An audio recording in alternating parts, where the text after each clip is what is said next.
다시 한번 기뻐하며 기뻐하며 큰 목소리 흔들게요. 손을 높여 할렐루야 주님 앞에 주님 앞에 나와 찬양 드리며 우리 기뻐하리라. 주님은 나의 창조자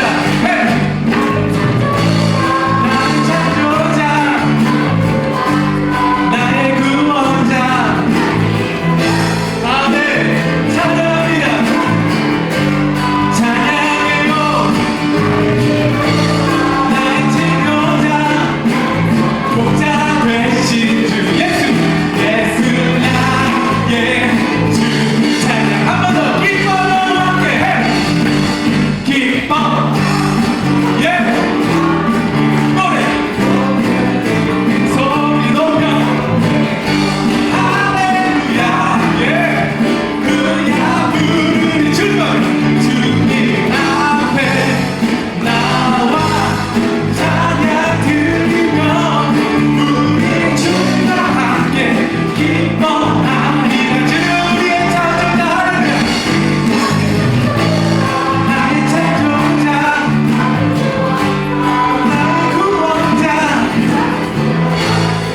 예 주님 찬양합니다. 저는 저를 뵌 분도 계시지만 처음 뵙는 분들이 많이 계실 겁니다. 저는 서울 면목동에서 주일을 하는 대망교회를 섬기는 최석봉 목사입니다. 전에도 말씀드렸지만 면목동은 아무나 못 사는 동네입니다. 특별한 사람들이 사는 동네입니다. 면목 있는 사람이라고 면목 없는 사람이다. 저는 면목 없는 목사로서 한 가정으로 개척해서 35년 동안 교회를 섬기고 있습니다. 오늘 멍청한 목사를 이곳에 하나님이 불러주셔서 저는 왜 하나님이 부르셨는지 그 뜻을 알지 못하지만 주께서 명령을 하시면 총원 심부름꾼은 해야 되지 않습니까? 무조건 아멘하고 여기 왔습니다. 부스럭이라도 하나님께서 머리로 계획을 세우나 발걸음을 인도하시는 이는 하나님이시라고 했습니다.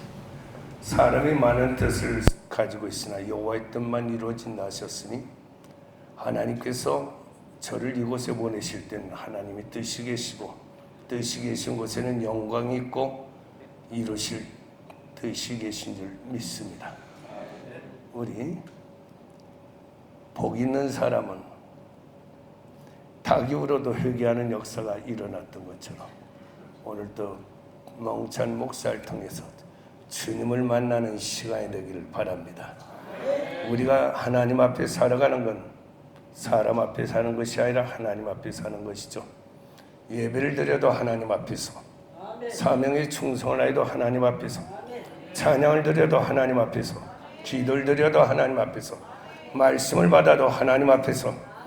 사도행전 10장 33절로 34절 말씀에 고넬료가 베드로를 청하여 예배를 드릴 때 그는 고백합니다. 우리가 당신 앞에 있지 아니하고 하나님 앞에 우리가 있나이다. 오늘 사람 앞에서 사는 종이 있는가 하면 평생을 하나님 앞에서 사는 종도 있습니다. 오늘 이 시간에 하나님 앞에서 저나 우리 모든 선교사님이 영광을 돌리고 주님의 큰 뜻 이루는 시간 되기를 바랍니다. 이 자리는 귀한 특별한 자리입니다. 어떤 정상들이 모인 자리가 아니라 그들과 비교할 수 없는 하나님으로부터 택함받은 귀한 종들이 모인 자리입니다. 사람이 어떤 일을 할 때, 어떤 대기업에서 어떤 일을 한다 할지라도 그건 평범한 일입니다. 사람이 국가를 위해서 일을 할 때 특별한 일을 하신다고 말합니다. 그러나 사람이 신의 일을 할 때는, 하나님의 일을 할 때는 그 사람은 특별한 게 아니라 하나님의 은총을 받은 사람들이죠.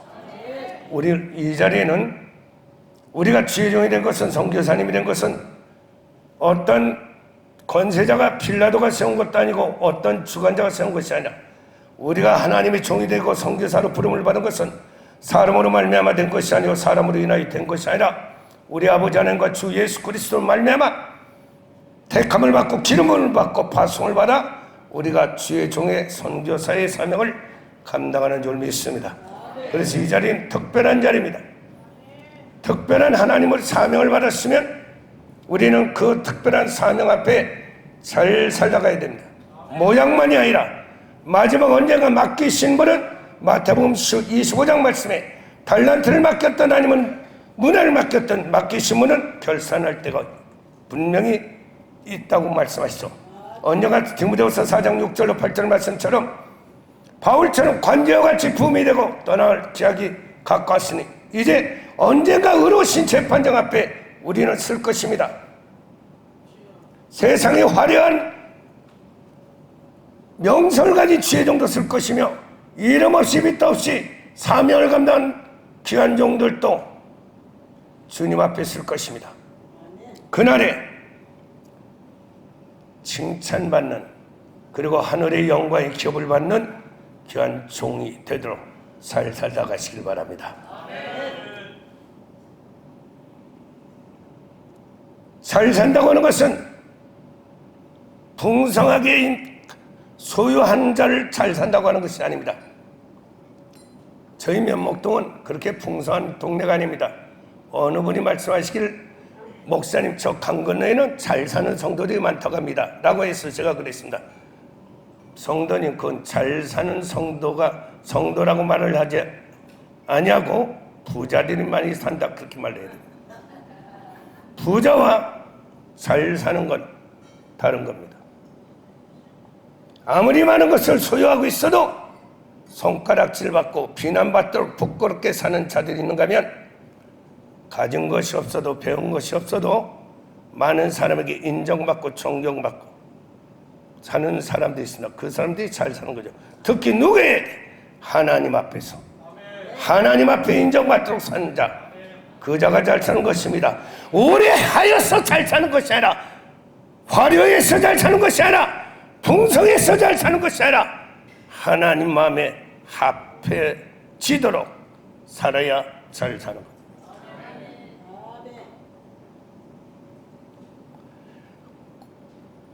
사도행전 13장 22절 말씀에 하나님은 다윗을 말씀하시기를, 사울을 패하시고 다윗을 택하신 하나님은 다윗은 내 마음에 합한 자라, 하나 된 자라, 내 마음에 인정되고 속 도는 자라는 것이죠. 사람 앞에 대단히 화려하고 인정받고 칭찬받으나 주 앞에 인정되지 않는 자, 합하지 아니한 자들이 있습니다. 2000년 전에 예루살렘 교회가 46년 동안 건축이 됐습니다. 46년 동안 건축을 했으면 그만한 시간을 건축을 했다면 그만한 크기가 있으며 그만한 크기를 감당할 수 있는 재정이 있으며 그만한 재정을 이룰 수 있는 성도가 있을 것입니다. 당시의 최고의 교회라고 하겠죠.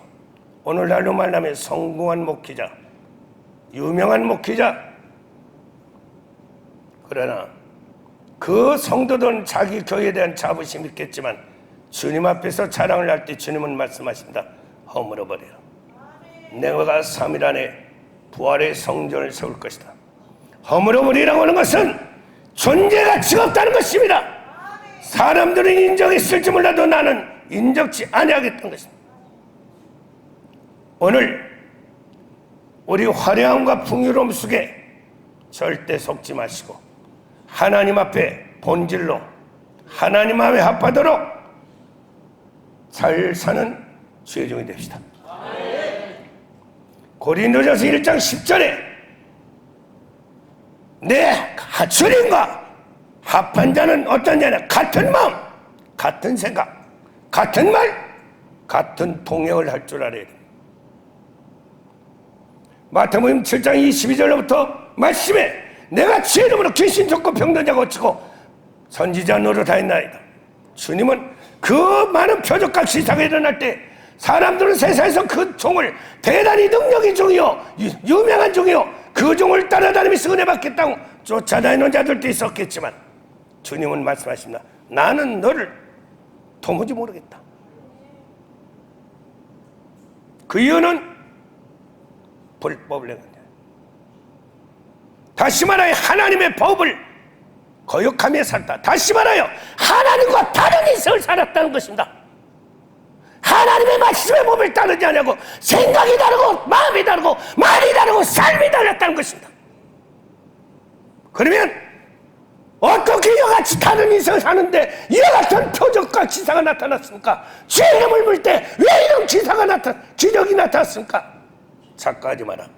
네가 내 마음에 합해서 역사가 이르는 것이 아니라 주의 이름 때문에 또한 네 앞에 있는 저 영혼을 내가 사랑하기 때문에 영혼을 사랑해서 이룬 역사지 네가 내 마음에 합한 종이라서 이룬 역사는 아니다.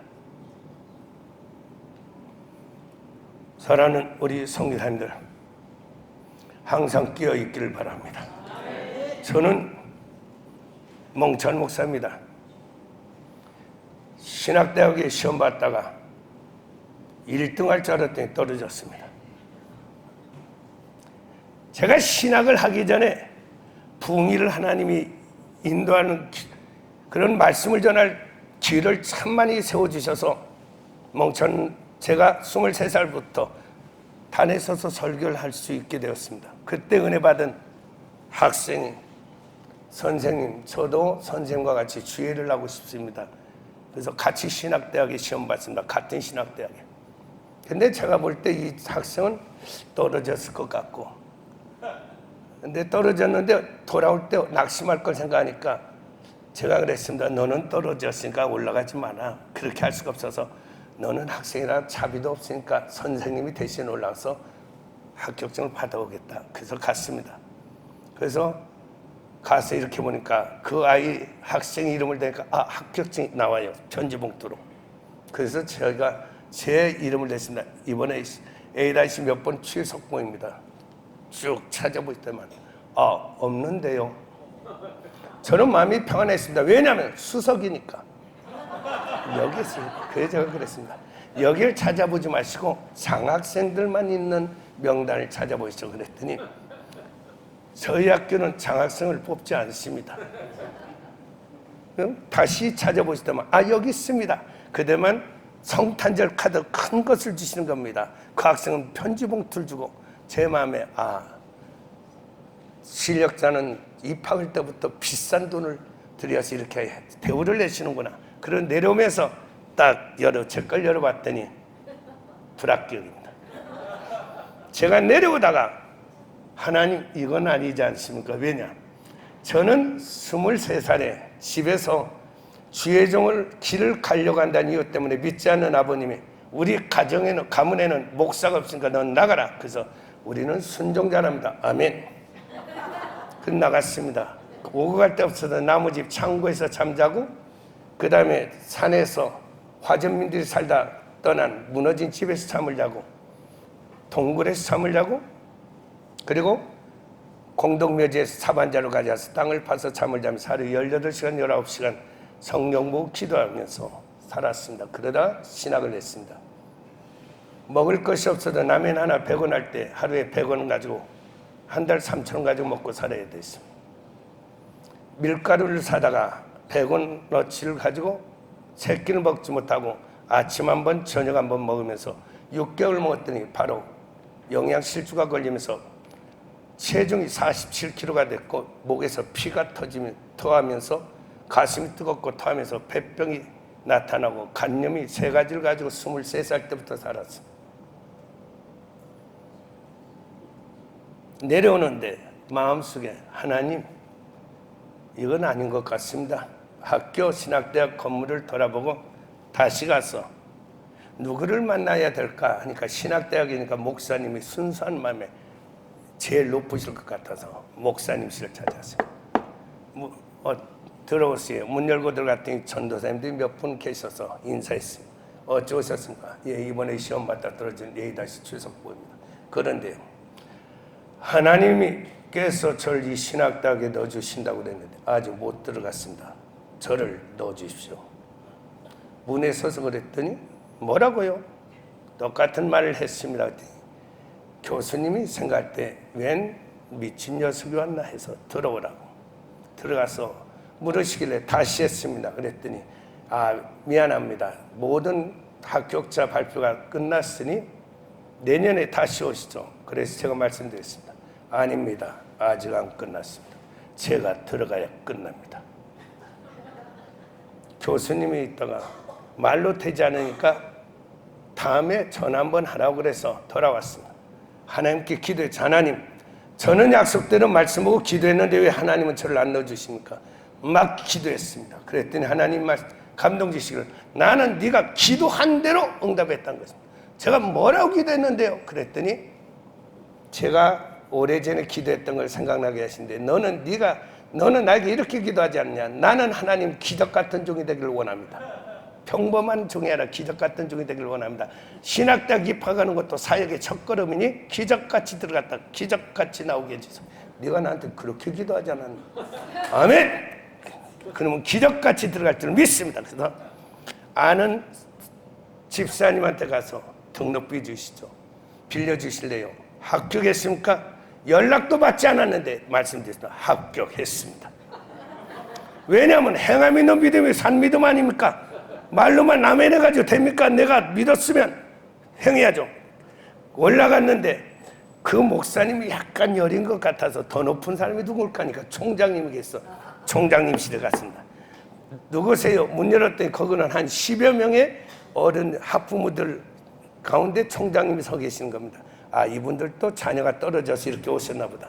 인사를 하고 똑같이 했습니다.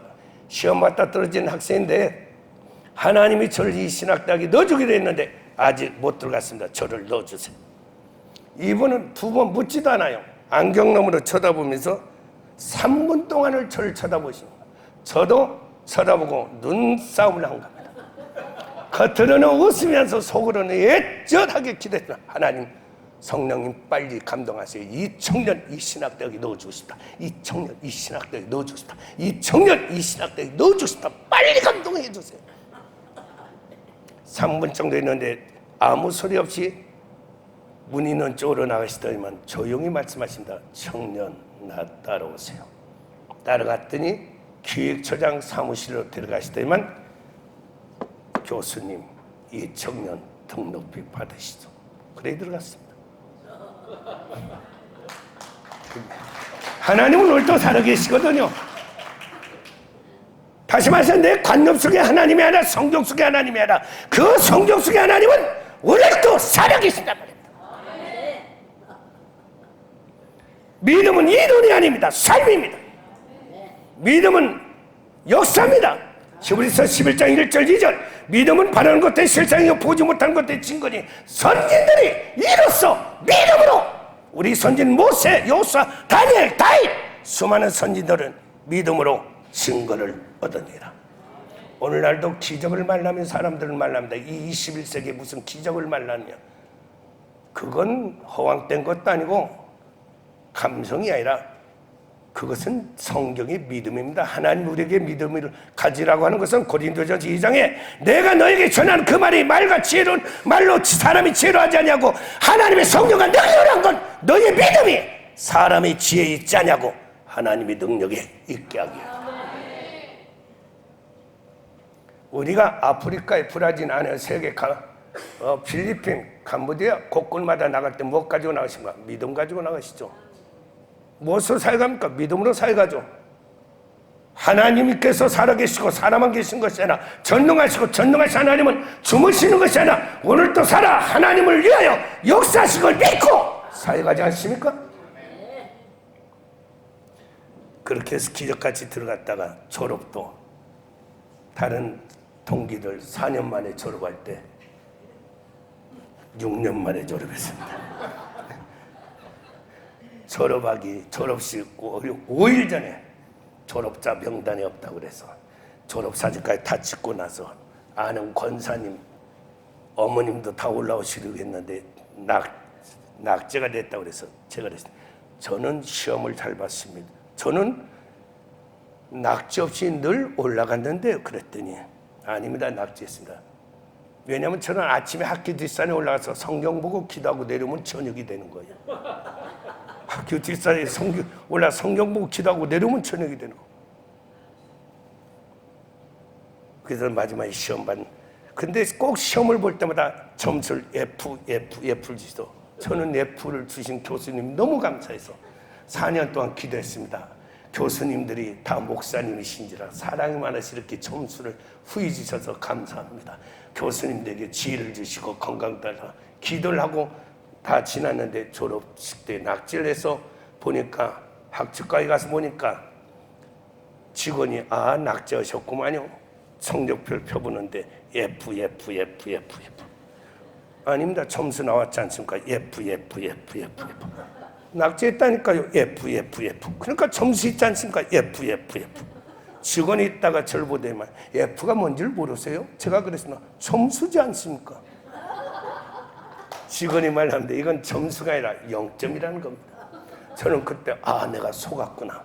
속기는 뭘 속아요? 제 혼자 미련해서 그랬는데 그래서 2년 더 학교를 다니고 동기들 대학원 다닐 때 저는 학부를 2년 더 다니다가 나중에는 그것도 점수가 안 돼서 교수님들 찾아다니면서 말씀드렸죠.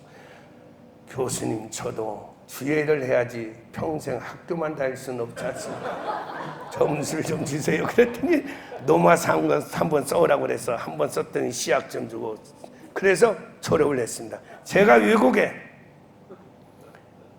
목회자 세미나와 부흥성인을 다닐 때 30대 후반에 하나님이 외국을 내보내시다가 내보낼 때 12년 동안 저는 외국인들 앞에서 동시통역에 설교를 했습니다. 한국 선교사님을 한 번도 만나본 적이 없어요. 왜냐하면 다 외국 목사님들과 사역을 했기 때문에. 그럴 때마다 저희 교인은 제 신학대학 총장님이 오셔서 설교를 하십니다. 다니시는 곳마다 그러신답니다. 내 교수 생활 30년 열면은 최석봉 목사가 내 제자입니다. 자, 저는 멍청합니다. 그런데 중요한 건 왜 제가 2년을 낙제하고 그랬느냐면 마음이 급해서 1학년 첫 시간을 4학년 강의를 들어봤더니 4학년 강의를 들어보니 제가 부흥회를 할 때 낮 시간에 가르쳤던 성경을 가르치고 계십니다. 제가 생각했습니다. 하나님, 교과서를 보니까 3, 4지면 1년 배울 걸 알 것 같다. 무슨 뜻인가? 제가 여기 1등하면 저를 1등으로 써주시겠습니까? 그건 아니시겠죠? 저는 하나님을 알고 싶습니다. 그래서 그때부터는 제가 평생 믿고 섬겨야 될 하나님, 제가 외쳐야 될 복음, 저는 하나님을 알고 싶었습니다. 그래서 몸부림을 쳤던 것 같아요. 저는 멍청합니다. 제가 할 수 있는 건 뭐냐? 주와 같이 하나 되어 가기를 원합니다. 어떤 유명한 것과 어떤 화려한 어떤 것이 아니라 하나님, 제가 평생 세상 등지고 가는 이 길이 마지막에 돌아봤을 때 아무것도 아닌 것이 되어서는 안 되지 않습니까? 하나님 앞에 설 때 인정을 넘어 칭찬과 하늘의 존귀를 받도록 다윗이 하나님 마음에 합했다면 하나님 마음에 합한 종으로 살다 가기를 원합니다. 어떻게 살아야 하나님 마음에 합한 종이 됩니까? 같은 마음, 같은 생각, 같은 뜻, 같은 말, 같은 동행을 하기를 원합니다. 세상에는 수없이 많은 일들 하는 분들이 계십니다. 선교사님, 목사님, 교수님 많습니다. 그러나 이 모든 자들 하나님 마음에 합한 자, 하나님, 그러면 하나님의 마음과 관심은 어디에 있습니까? 오늘 말씀에 하나님의 관심은 사람입니다. 사람은 하나님께 특별하게 창조하셨습니다. 6일 동안 창조하신 모든 것들 중에 사람은 그들과 다른 특별한 창조입니다. 모든 것은 말씀으로 창조하셨지만 사람은 이사야서 64장 8절 말씀에 여호와는 나의 아버지 신이 나는 진흙이요 아버지는 토기장이나이다. 주께서 나를 손으로 지으셨나이다. 모든 만물들은 말씀으로 창조했지만 사람은 손으로 직접 지었습니다. 하나님이 형상을 따라 지었습니다. 그리고 다른 곳에 주지 않는 생기를 집어넣어 주셨습니다. 그리고 그 사람을 향하여 말씀하시기를 모든 하나님이 창조한 해와 달과 모든 별들은 사람을 축복하라. 그리고 하나님이 창조한 바다의 생물과 그리고 공중의 새와 땅의 모든 짐승과 땅에 기는 모든 것들과 땅의 모든 것들은 내가 너에게 줄 것이니 너는 식물 사며 저들 다스려라. 하나님이 창조한 모든 것들 사람에게 축복을 주십니다. 천지 만물 창조하신 것이 하나님의 목적이 아니라 이 창조한 모든 것을 사람에게 축복을 주신 겁니다. 도대체 사람이 어떠한 존재이기 때문에 이렇게 하나님은 모든 창조한 모든 것을 사람에게 축복을 주셨을까? 그리고는 그 사람을 창조하시고 하나님은 특별히 에덴 동산을 만들어 거기다 살게 하십니다. 그 사람이 타락을 하고 무너지자 하나님은 하나밖에 없는 독생자를 그 사람을 위하여 세상에 보내고 그 사람을 구원하시려고 십자가에 죽이십니다. 하나님이여, 도대체 사람이 뭡니까?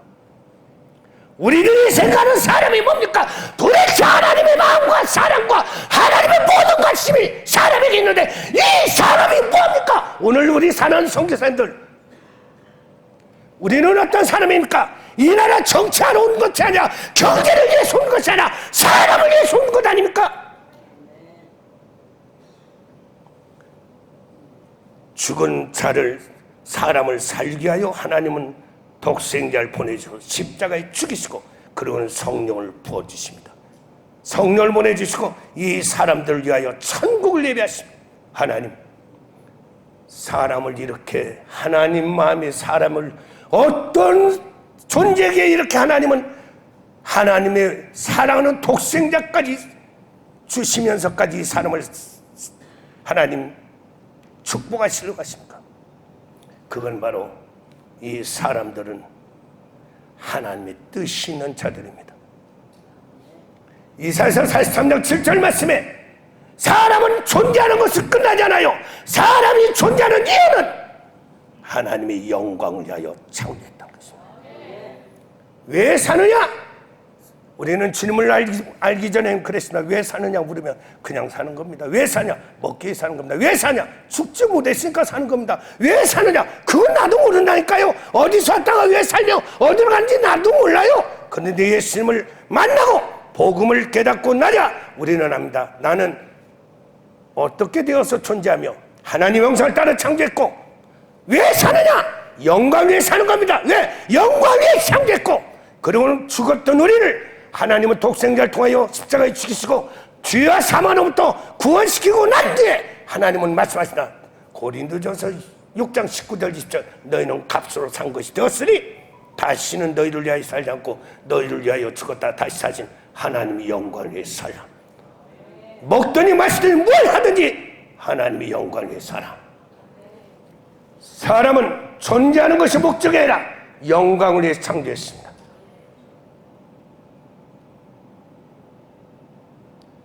하나님은 우리를 창조할 때 뜻없이 창조한 것이 아니라 섭리 가운데 창조하셨다고 말씀하시죠. 이사야서 46장 10절로 11절 말씀에 종말을 애적부터 말씀하시고 이루지 아니한 것을 애적부터 처음부터 종말을 처음부터 말씀하시고 이루지 아니한 것을 애적부터 말씀하시며 나의 모략에 설 것이다. 동마에서 독수리를 부르며 먼 곳에서 나의 모략을 이룰 자를 부를 것이다.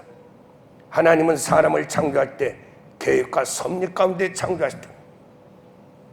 그래서 하나님의 마음은 사람에게 가 있는 것입니다. 우리 하나님의 마음, 해와 달의 마음이 있는 것이 아닙니다. 바다의 생물들과 땅의 육축과 어떤 식물의 마음이 있는 것이 아닙니다. 하나님의 마음은 나의 형상을 따라 내가 직접 창조한 영광을 위하여 창조한 그 사람들에게 나의 마음이 있다는 것입니다. 그래서 사도 바울의 마음도 무엇입니까? 사도 바울의 마음도 다메섹에서 하나님으로부터 부름을 받고 구원받은 사도 바울이 죄종으로서 사역을 할 때 그 마음은 어디에 있느냐? 사도 바울의 마음도 사람에게 가 있는 겁니다. 고린도서 12장 14절 말씀에 사도 바울은 고린도에 있는 성도들을 만나려고, 사람들을 만나려고 3번이나 가기를 원했습니다.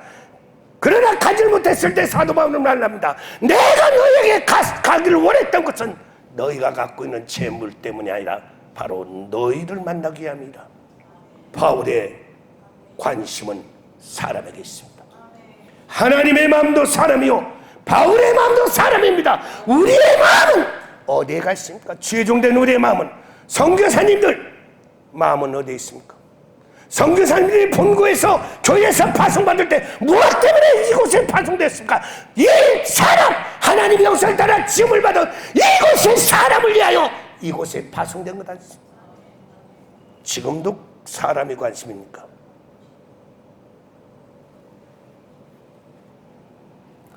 저는 얼마 전에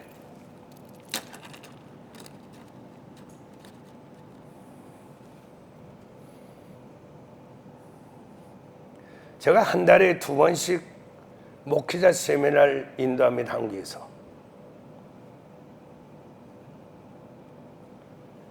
말씀을 준비하고 제 사무실에서 내려왔는데 말씀을 전하려고 하는데 제 가슴이 너무 애통하면서 눈물이 나는 겁니다. 그래서 준비한 말씀을 전하지 못하고 제가 그랬습니다. 제가 이 주의 길을 걸어올 때 제 마음은 오늘날 이러지 않았습니다.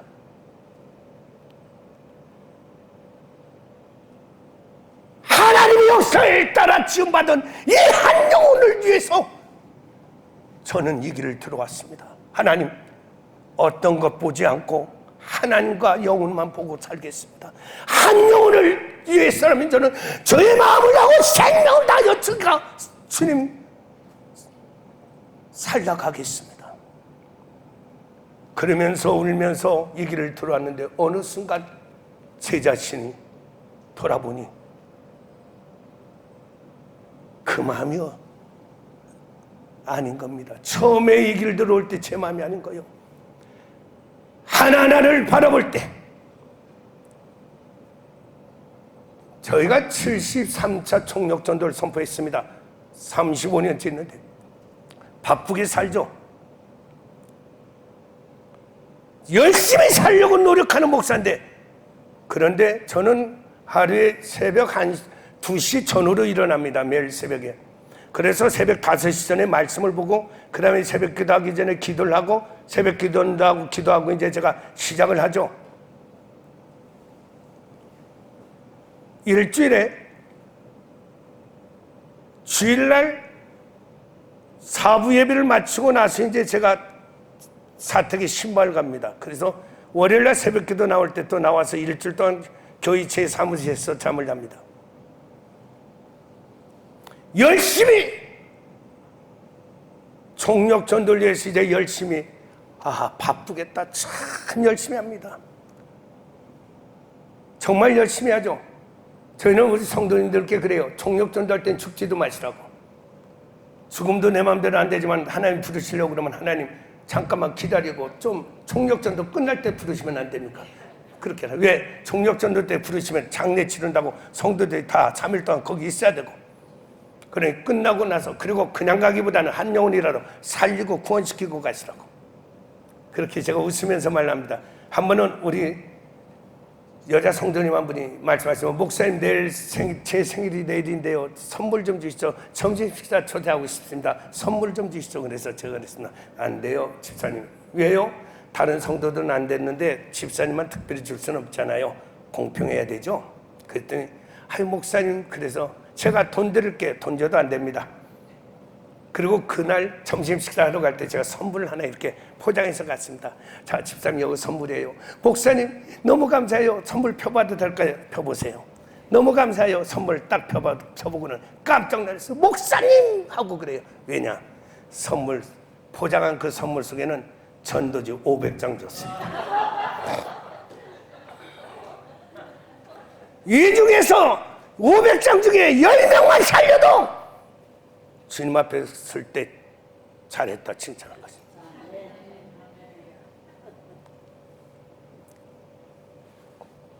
그런데 그날 새벽 2시쯤 성경 보는데 이제 총력전도 바쁘겠구나 마음에 그랬습니다.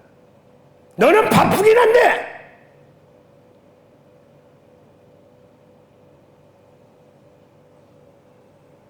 영혼을 얼마나 사랑하느냐?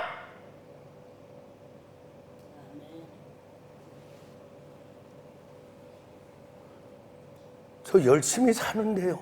열심히 사는 건 아는데 그 영혼을 사랑하는 마음으로 열심을 냈냐 그 말이죠.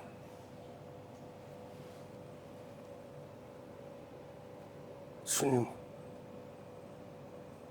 저 자신을 돌아보니 전에는 그랬던 것 같은데 지금은 사랑은 약해지고 열심만 남아있는 것 같다. 사랑하는 우리 선교사님들, 내 중심에, 선교사님들 중심에 하나님의 정상을 따라 만드신 하나님의 관심은 사람입니다. 바울의 관심도 사람입니다.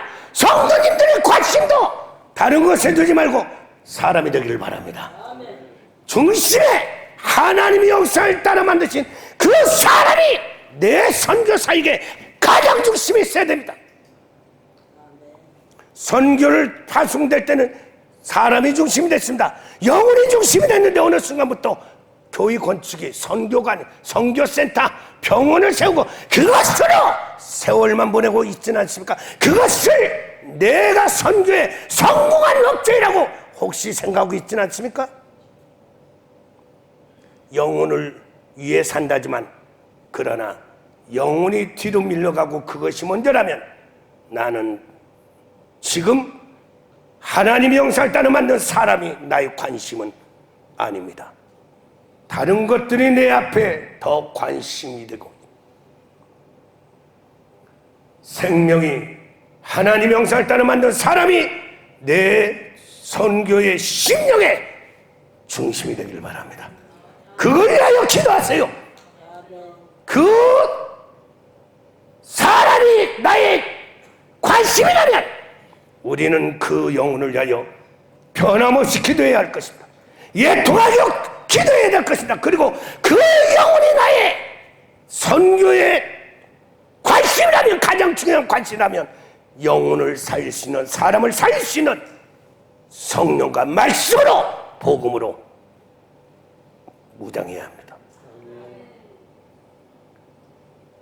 다른 것이 나의 중심에 더 많은 것을 갖고 있다면 사람이 나의 중심은 아닙니다. 내 속에 사람이 들어있지만 10번째, 50번째로 들어가면 안 됩니다. 사람은 나의 처음 것이 됩니다. 하나님은 그 사람이 가장 귀중하기에 독생자까지 죽이실 만큼 첫 번째였습니다. 사랑하는 우리 선교사님들, 하나님의 형상을 따라 만드신 사람이 나의 관심 되기를 바랍니다. 변함없는 관심이 되어야 됩니다. 그리고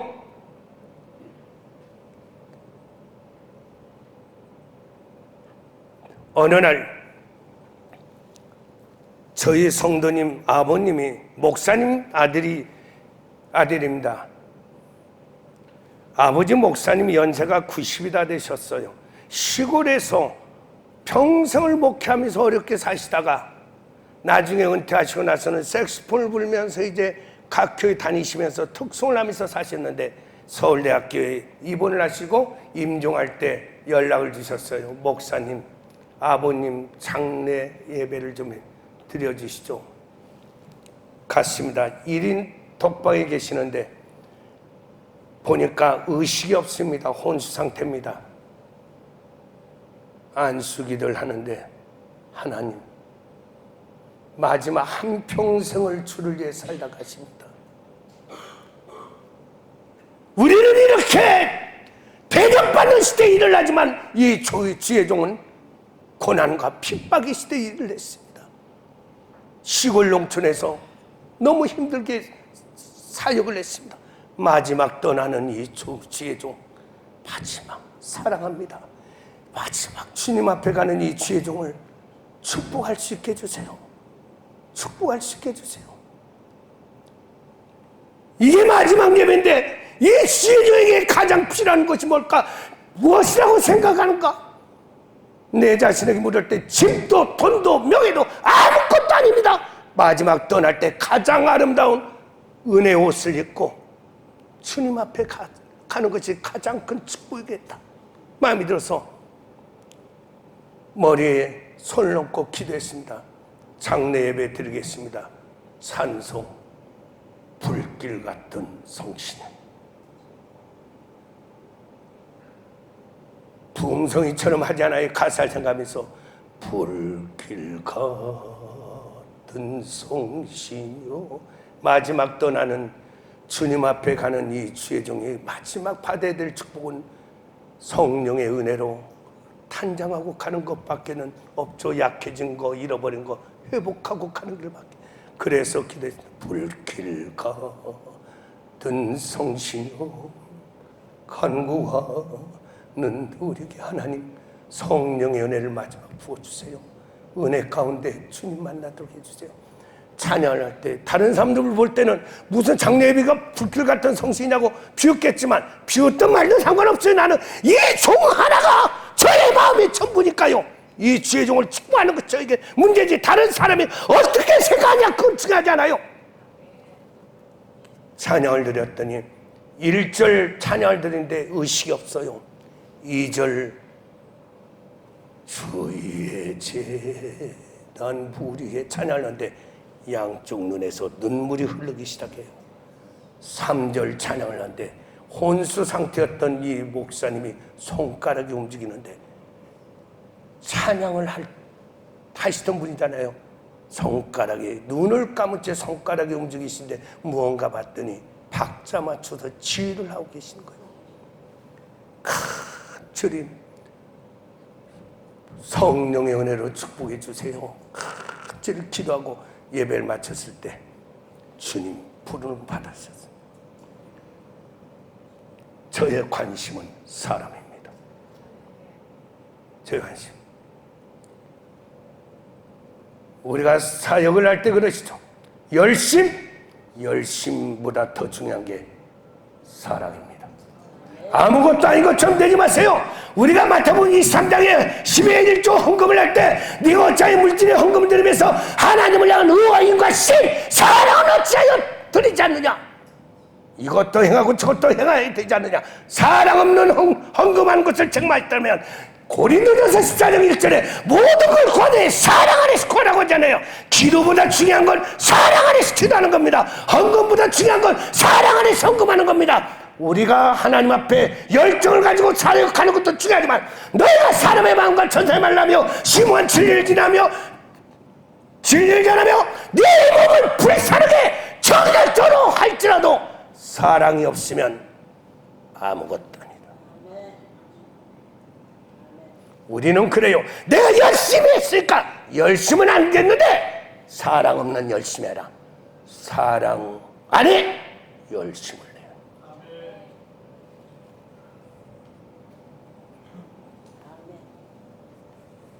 네 몸을 불살라 넣어줄만큼 네가 열정적으로 하는 건 알겠는데 사랑이 없으면 아무것도 아니라는 것이다. 아무것도 아니기 때문에 아무 유익도 없대요. 영광도 안 되고 기쁨도 안 되니까 받을 축복도 없다는 것입니다. 사랑 없이 첫사랑 잃어버리고 난 뒤에 열심만 가지고 사는 우리가 혹시 나 하나님 앞에 충성했다라고 혹시 착각하지 않도록 늘 사랑 안에서 열심을 내기를 주의 이름으로 축원합니다. 평생 사역이 헛되지 않도록 아무것도 아닌 것처럼 아까 말씀드렸죠. 네가 열심히 하는 건 알겠는데 세석공 목사님 너 열심히 정열적으로 하는 건 알겠는데 얼마나 저 영혼을 사랑하느냐. 네가 열심은 알겠는데 전도하려고 열심은 알겠는데 사랑을 가지고 전도하느냐. 그때 제 자신을 돌아볼 순간 제 자신이 얼마나 하나님 앞에 돌아오고 부끄러웠고 죄송했는지 이전에 그 가졌던 사랑이 어느 순간에 바라보니까 부스러기만 남고는 열심만 남았더라 그 말이죠. 그날 새벽에 제가 하나님 앞에 무릎 꿇고 기도하면서 울었던 건 하나님 사랑하는 마음으로 전도하게 하옵소서. 사랑 없이 전도하지 않고 사랑 안에 살게 하옵소서. 그때부터는 영혼 하나하나를 놓고 하나님 앞에 사랑합니다, 사랑합니다, 사랑합니다 고백을 하기 시작했습니다. 오늘 하나님의 관심은 사람입니다. 바울의 관심도 사람입니다. 나의 관심도 사람입니다. 성도님들의 관심은 누굽니까? 무엇입니까? 선교센터입니까? 아니면 내가 지금 선교를 통해서 일어났던 많은 것들이 나의 관심입니까? 그것도 중요하지만 더 중요한 건 사람입니다. 영혼을 사랑하는 그 마음, 잃어버렸으면 다시 찾고 약해졌으면 회복하기를 제 이름으로 축원합니다. 모든 것이 잘 되어가고 있는 야곱에게 외삼촌 라반의 집에서 베델을 떠날 때 하나님께 약속을 하고 떠났던 야곱이 외삼촌 라반의 집에서 그런 물질의 축복과 사랑하는 아내들과 함께 자녀를 얻고 부족하며 살고 있는 그 야곱을 향하여 하나님이 말씀하신다. 야곱아, 베델로 돌아가라. 처음의 자리로 돌아가는 겁니다. 지금 모든 것이 형통하고 아름답게 잘 되었다고요, 그것이 나의 전부로 잘 산다고 하지 마시고 혹시 베델에 약속한 하나님을 내가 주님을 만날 때 약속했던 그 모든 것들을 잊어버리고 살진 않는지, 형통한 축복 속에 잃어버린 것이 있더라면 다시 회복하기를 바랍니다. 은혜 받기를 원했던 제자들에게 부활하신 주님이 말씀하십니다. 나를 만나기를 원한다면 갈릴리로 오라. 거기에서 내가 너를 기다릴 거다. 주님을 처음 만났던 그 자리에 첫은혜 받았던 그 순간으로 돌아가는 것. 오늘 예배소 교회를 향하여 처음 사랑을 잃어버렸다. 오늘 그것을 예배소의 베드로의 야곱의 말씀으로 듣지 마시고 그 말씀을 내 말씀으로 떼어 나의 믿음의 거울로 삼아, 고린도전서 10장 10절로부터 거울로 삼아, 말세를 당한 우리의 경계로 삼아 하나님 앞에 회복되는 귀한 시간 되기를 바랍니다. 나의 관심은 사람입니다. 저희 관심은 마지막 죽을 때까지, 주님 만날 때까지 저희 관심은 사람입니다. 한 가정으로 개척하면서 어느 날 신방을 했습니다. 부목사님한테 그랬습니다. 부목사님하고 같이 신방을 하는데 저는 정말 영양실조로 있다 보니까 한 가정으로 개척할 때 제가 밥을 많이 식사를 못해요. 한 공기가 있으면 3분의 1만 먹으면 저는 가득 차요. 왜? 많이 먹어본 적이 없기 때문에요. 86년도에 아시안게임 한다고 선진국 간다고 그럴 때 저 86년 5월 달에 길을 걸어가다 쓰러져 기절했습니다. 20대 중반에 저를 넣고 누가 부천 성가병원에 종합병원에 갔는데 병명은 뭐냐? 영양실조입니다. 음식을 많이 먹어보지 못해서 길 가다 쓰러져 기절한 겁니다. 그러다 보니까 개척을 했어도 식사가 밥 공기 3분의 1밖에 못 먹어요. 하나님, 앞으로 지혜를 하려고 보면 하나님이요, 성도들이 대접하는 거 다 먹어야 되는데 이러면 안 되겠습니다. 하나님, 한 숟갈씩 더 먹겠습니다. 그러면서 한 숟갈씩 먹다 보니까 지금 너무 많이 먹어서 이제 그렇죠.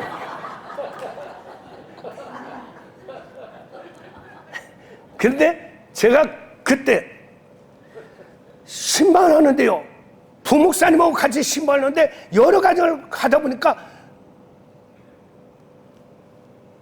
배부르잖아요. 뭐 차도 마시고 과일도 먹고. 그런데 우리가 신방을 하는데 그 장집사님 집에 신방에 있어요. 근데 음식을 차려놓는데 무슨 환갑잔치처럼 해놨어요. 먹는데요, 저는 이렇게 음식을 그렇게 많이 차려놓은 걸 보면서 등에서 땀 나는 것도 참 땀이 나요. 왜? 이미 뭐 배가 풀렸으니까요. 여러 가정 하다 보니까 이렇게 음식을 먹다 보니까 부목사님이 안 드시는 거예요.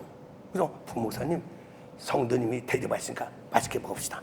또 먹다 보니까 저 혼자만 먹고 부목사님 안 드셔요. 부목사님 드십시다 그랬더니, 아유, 배가 불러서 그냥 드십시다.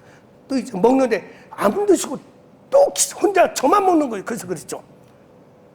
부목사님, 성도님이 정성을 다해서 차려주셨는데 맛있게 먹읍시다. 그랬더니 부목사님 계시다가 목사님 신방하다 보니까 너무 차를 마시고 과일 먹다 보니까 너무 배가 불러서 못 먹겠습니다. 아니 그러면 똑같이 나랑 같이 신방했는데 자기는 그러면 배가 부르는데 내 속은 무슨 벌레가 들어서 난 지금 배가 고파서 먹습니까? 사는 성도님들, 사람은 생각만큼 사는 거거든요. 사람 지구촌 하나를 공원을 청소할 때 내가 목구멍에 포도청이라 내가 청소한다고 사는 사람이 있는가 하면 지구 한 모퉁이를 내가 아름답게 단장한다고 하는 사람도 있잖아요. 사람이 생각만큼 사는 거예요. 절대로 배운 만큼 못 살아요. 아무리 머리 좋아 명문대 다니도 속여먹기 좋아하면 사기꾼처럼 살아가요. 돈이 아무리 많아도 누가 오늘 밥 한 끼 안 사주나 그러면 거지처럼 살아가는 거예요. 가진 만큼 못 살고요. 배운 만큼 못 살아요. 생각만큼 사는 거거든요. 그래서 그렇죠. 아니 부목사님은 그러면 배부른데 내 속은 무슨 벌레가 들어서 배가 고파 먹겠느냐 그 말이에요. 우리가 할 때요. 성도님들이 은혜 받는 건 각각 달라요. 단상에서 은혜 받기도 하고요. 시험 든 성도들이 단상에서 은혜 받아서 시험이 풀어지기도 하지만 어떤 때는요 시험 들었는데 목사님 오셔서 차려준 음식 맛있게 만드셔도 그냥 시험이 다 풀어질 때도 있잖아요. 그러면 우리 목사님이 저렇게 맛있게 드실까? 내 마음이 묵겠다게 싹 풀어지기도 하잖아요. 그런데 만약 거기에서 내가 조금 이렇게 그냥 조금 그렇게 먹으면요 얼마나 더 시험이 왕창 들겠어요. 그래요. 콩집사 집에서는 맛있게 2공기 드시다더만 우리 집에서는 요거밖에 안 드셔. 그래요. 평소에 내가 콩집사님을 나보다 더 사랑하는 줄 알았지만 오늘 보니까 확실하게 내가 알았어. 그럼 더 시험이 충만한 거 아니에요? 그러니까 이것은 뭐예요? 음식은요 이 성도를 은혜 주기 위하여 먹는 사역이에요. 저는 그래서 그죠. 이분은 먹는 거고 저는 사역하는 겁니다. 성도들 은혜를 위해서 한 고기 먹을 것 2공기 먹고 뒤에 가서 소화제 먹을 만큼 더 먹는 거거든. 맛있게. 그러면 그래서 그렇죠.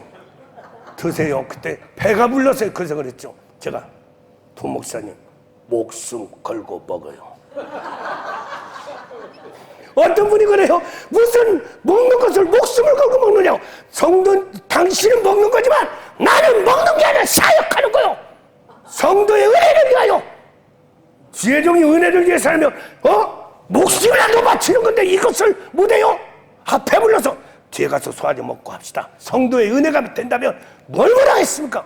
그러면 1시간에 2그릇도 먹고요 몇 그릇도 먹습니다. 한 끼에 3번도 먹고. 왜? 은혜가 된다면. 그래서 그걸 딱 먹죠. 어떤 분이 그래요. 목사님은 식탐이 아니라 영혼을 위해서. 저에게는 생명이 귀중한 거예요. 사도 바울 필립보서 1장 20절로 21절 살더니 죽더니 내게서 그리스도만 존귀되기를 원합니다. 사람들은 여기 사람은요 살고 죽는 게 중요하지만 여기 사람은 살고 죽는 건 중요하지 않아요. 살면 지혜라고 부르면 주님 나라 가는 겁니다. 그게 중요한 것이 아니라 하나님께 영광이 되냐 안 되냐 영혼에게 복이 되냐 안 되냐 그게 중요한 거지. 내가 힘들고 안 힘든 게 그게 문제가 돼요. 어느 분이 그래요. 국민들보에 많이 나오는 어떤 부흥 강사님이 전화가 왔어요. 목사님 저 목사님 너무 힘들어요. 그러면서 막 얘기를 하시는 거예요. 그래서 그랬죠. 목사님 십자가는 오늘만 힘든 게 아니라 2000년 전부터 힘들었습니다. 말씀드리기를 내가 하나 물어봅시다. 목사님 송 목사님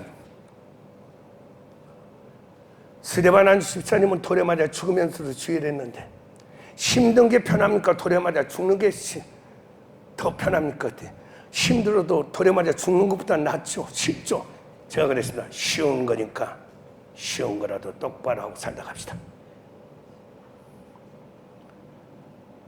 사랑하는 우리 성기사입니다. 우리 하나님으로부터 파송을 받아 나왔습니다. 무엇 때문에 파송받았습니까? 하나님 영상을 따라 지음받은 그 나라의 영혼, 그 사람들 살리라고 파송을 시킨 것 아닙니까? 변하지 마십시오. 식어지지 마십시오. 세월 앞에 변하지 말아요. 축복 앞에 변질되지 말아요. 어려울 때는 영혼 이 영혼을 내 기다려가 모든 걸 사역이 풍요로우니까 이제는 그 앞에서 내 영혼을 향한 나의 마음이 변질되지 말아요. 축복 앞에 변질된 자가 솔문왕입니다. 곧 고난 앞에 변질되지 말아요.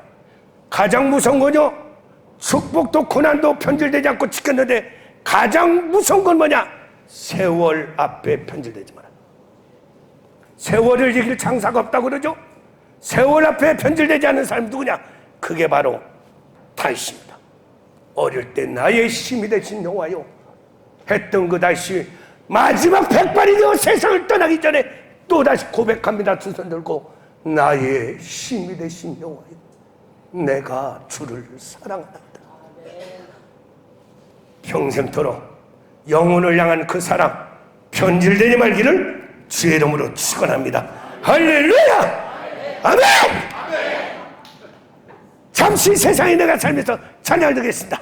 잠시 세상을 아시죠? 잠시 세상에 내가 살면서 항상 찬송 부르다가 날이 저물어 오라 하시며 영광 중에 나아가 네 열린 천국문 내가 들어가 십자가를 내려놓고 빛난 연료가 받아 쓰고서 주와 함께 다스리 잠시 세상에 내가 살면서 항상 자 들으다가 날이 저물어 오라 하시며 영광 중에 나아가 네 열린 천국문 내가 들어가 십자가를 내려놓고 빛난 연료 간마다 쓰고서 주와 함께 다스리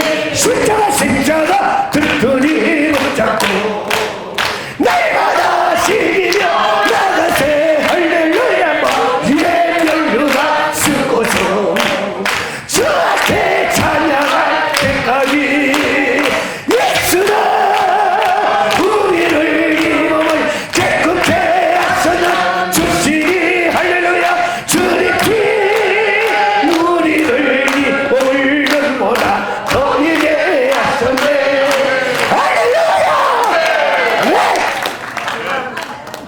아까 우리 찬양 인도하신 우리 그 성기사님 그러죠. 100살 이하는 다 일어서시라. 우리 천년이 하루 같은 주님 앞에 우리 아프지 않은데 아픈 차지 마시고 우리 건강 있을 때 마음을 다해서 우리 성경 잘합시다. 잘 하시되 하나님의 관심은 사람입니다. 나를 통하여 어떤 것들이 세워진다 할지라도 그것은 하나님의 사역의 한 부분이지 그게 나의 관심 전부는 아닙니다. 나의 첫 번째 관심은 영혼입니다. 주 앞에서 평생 편질되지 맙시다. 변했으면 다시 회복합시다. 아멘이십니까? 변했으면 다시 회복해야 돼. 할렐루야! 그러면 하나님 앞에 제가 주 앞에 하는 건 어떤 분이 그러세요. 내가 여기 와서 선교하는데 여기 국회의장도 나하고 친하고 장관도 나하고 친하고 친합니다. 그러면서 제가 거기에 복음 전하러 갔는데 공항에 입국할 때부터 갈 때까지 핸드폰 장관 국회의원들하고 사진 찍은 걸 막 보여주시는 거예요. 주님을 위해서 그들이 도구로 필요할 수 있어도 이게 자랑거리가 되고 나의 중심이 되어서는 안 되죠. 나오면서 바로 핸드폰에서 제가 잠깐 멈춰놓고 바꿔놨어요. 사람들이 우리는 선교하면서 수많은 사람을 만나고 수많은 일들을 한다 할지라도 그것이 나의 선교의 첫 번은 아닙니다. 나의 선교의 첫 번은 하나님 창조한 사람입니다. 그 사람을 사랑하고 그 사람을 위하여 기도하고 그 사람을 살릴 수 있도록 복음으로 무장하고 그 사람을 살릴 수 있도록 성령으로 충만하고 그 사람을 향하여 찾아가는 겁니다. 그게 우리의 마지막 부름받는 그 순간까지 관심이 되어야 할 줄 믿습니다. 우리는 정치하는 사람이 아닙니다. 경제학자도 아닙니다. 중요한 건 선교 경영자가 되지 마십시오. 선교사님이 되십시오. 우리는 생명을 살리는 목회자이지 목회 경영자가 되면 안 돼. 그건 필요한 한 부분이지만 우리는 생명을 사랑하고 생명을 살리고 생명을 지키고 생명을 축복하는 우리는 하나님 앞에 선교사님이십니다. 선교 경영가가 되지 마십시오.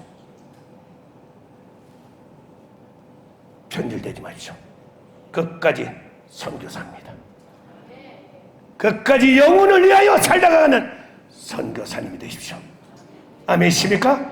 오늘 내 자신 혹시 잃어버린 거 있으면 하나님 앞에 회복합시다. 마지막 내가 선교에 살기에서 은퇴를 했다 할지라도 사역에서는 내가 은퇴했지만 사명에서는 은퇴자가 아닙니다. 사명은 주님이 부르실 때 사명 끝나는 겁니다.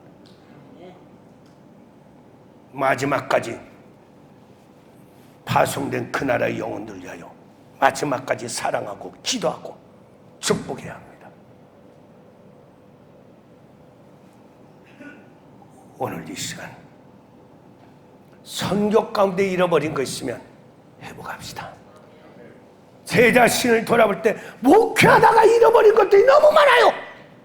그 중에 가장 큰 게 목회를 하다가 재정, 건축 여러 가지를 하다 보니까 영혼을 사랑하는 마음이 있기는 있지만 이전에는 그게 첫 번째였는데 언제부턴가 첫 번째가 아니더라 그 말이오. 선교사님들이 영혼을 잃어버리고 선교하지는 않을 겁니다. 그러나 이게 첫 번째가 되느냐 두 번째가 되느냐는 건 하나님 앞에 중요한 겁니다. 처음처럼 다시 돌아갑시다. 처음 파송받을 때 하나님 앞에 눈물로 이 영혼을 위하여 내가 생명의 뼈를 묻으리라 각오하고 기도하면서 파송됐다면 그 마음 다시 회복하시길 바랍니다. 오늘 하나님의 관심은 사람이다. 하나님이 역사를 따라 만든 그 사람, 하나님은 그 사람에게 모든 관심을 마음을 다 줬습니다. 이 관심만이 아니라 하나님의 사랑을 다 주고 이 하나님의 역사를 따라 만든 이 사람을 살게 하여 독생자까지 죽이시지 않습니까? 오늘 하나님의 관심은 사랑입니다. 바울의 관심도 사랑입니다. 저희 관심도 사랑입니다. 사람입니다. 선교사님들의 관심도 사람이 되어야 합니다. 무엇 하든지 사람이 된다면 그 사람을 위하여 기도하십시오. 그 사람을 살리게 하여 복음으로 무장하십시오. 그 사람을 살리게 하여 성령으로 무장하십시오. 그 모든 걸 행할 때 사랑으로 하십시오. 사랑 없으면 아무것도 아닙니다. 오늘 회복의 밤이 되기를 바랍니다. 다 같이 찬양하고 기도합니다.